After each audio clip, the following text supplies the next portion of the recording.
T20 world cup 2026 కు ముందు టీమిండియాలో చోటు కోసం ఆటగాళ్లపై తీవ్ర ఒత్తిడి పడింది. ముఖ్యంగా wicket keeper, batter Sanju Samson పై ప్రస్తుతం భారీగా విమర్శలు వినిపిస్తున్నాయి. న్యూజిలాండ్ తో జరిగిన 5 టీ20 మ్యాచ్ల సిరీస్ భారత జట్టుకు వరల్డ్ కప్ ముందు చివరి పరీక్షగా మారింది. అయితే ఈ సిరీస్ లో సంజు ఆశించిన స్థాయిలో రాణించలేకపోయాడు. 5 మ్యాచ్ల్లో మొత్తం 46 పరుగులకే పరిమితమయ్యాడు. అంతకుముందు దక్షిణాఫ్రికాతో జరిగిన మ్యాచ్లో కూడా పెద్దగా ప్రభావం చూపలేకపోయాడు.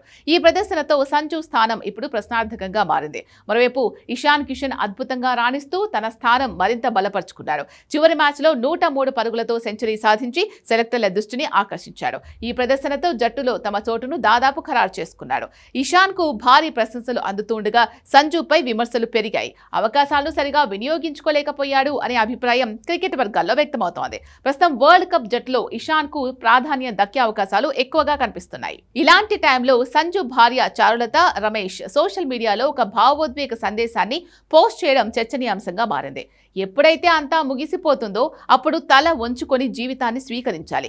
కొన్ని సందర్భాల్లో వివరణ ఇవ్వడం కంటే అంగీకరించడమే ముఖ్యం అని ఆమె ఇన్స్టాగ్రామ్ స్టోరీలో రాసింది. ఈ పోస్ట్ ప్రస్తుతం సోషల్ మీడియాలో వైరల్ అవుతోంది. సంజు ఎదుర్కొంటున్న ఒత్తిడికి ఇది పరోక్ష మద్దతుగా అభిమానులు భావిస్తున్నారు.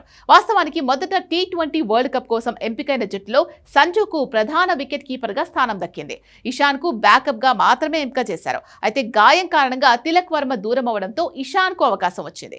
ఈ అవకాశాన్ని ఇషాన్ పూర్తిగా ఉపయోగించుకున్నాడు. నంబర్ 3లో బ్యాటింగ్ చేస్తూ ఒక సెంచరీ, ఒక హాఫ్ సెంచరీ సాధించాడు. అంతేకాకుండా సయ్యద్ ముస్తాక్ అలీ ట్రోఫీలో కూడా అద్భుతంగా రాణించి జార్ఖండ్ కు టైటిల్ అందించాడు. ఈ నేపథ్యంలో టీమిండియా మేనేజ్మెంట్ ముందు ఇప్పుడు కఠిన నిర్ణయం తీసుకోవాల్సిన పరిస్థితి నెలకొంది. వరల్డ్ కప్ కు ముందు ఎవరి మీద నమ్మకం ఉంచాలి అన్నది కీలకంగా మారింది. ఇక రాబోయే రోజుల్లో సంజు తన ఫామ్ ను తిరిగి సంపాదించుకుంటాడా లేక ఇషాన్ కే పూర్తి అవకాశాలు దక్కుతాయా అన్నది ఆసక్తికరంగా మారింది.